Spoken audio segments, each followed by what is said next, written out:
Hello，大家好，歡迎嚟到新樂天地。係啦，今日同大家分享下係乜嘢呢？就係嗰個較早前培苗嗰個藤37，咁啊有幾田七啦，咁就我就培苗培咗2盤嘅，每盤都有5、6粒到啦。嗰個芽即係個珠芽，即是係嗰個果。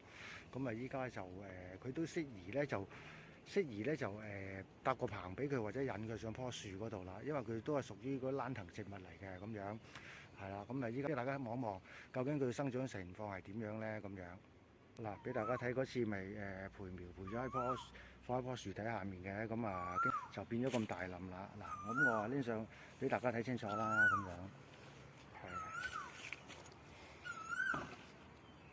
呢一盤，咁啊再攞多盤，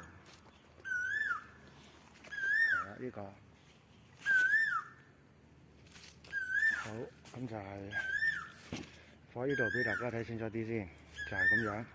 咁咧就嗱，呢啲一陣間我咧攞啲樹枝又好，竹又好，咁啊，我呢度好多樹枝嘅，用樹枝又 OK 啦，好環保嘅嚇，咁樣。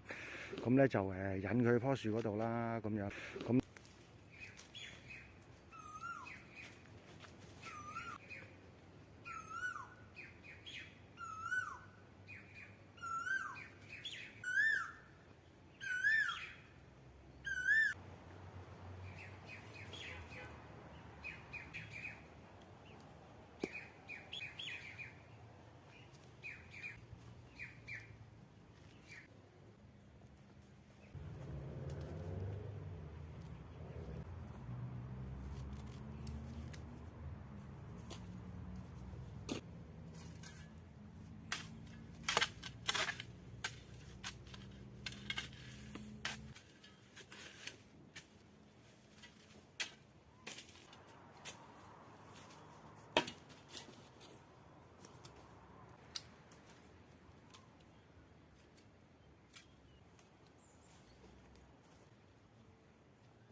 好啦嗱，嗰啲水都即係淋多啲嗱，咁嗰啲係啦咁樣，咁啊咁再淋多啲添，因為冇晒水分㗎啦，俾大家望一望嚇呢個盤幾多水？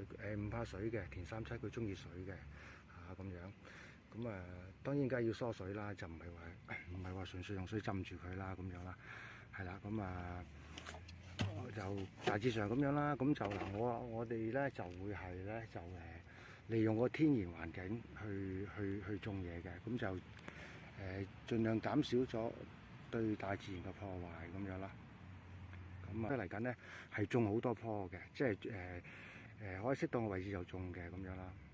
到時候咧，我都會再拍多2條片啦，拍多2條片，分享下藤37嘅食法。第一個咧就食佢啲葉啦，第二個就食佢個芽，即係佢個果啊。睇下點樣，即係話同大家分享下個食法係點樣咧咁樣。OK，咁到時再同大家分享。OK，多謝晒。OK，拜拜。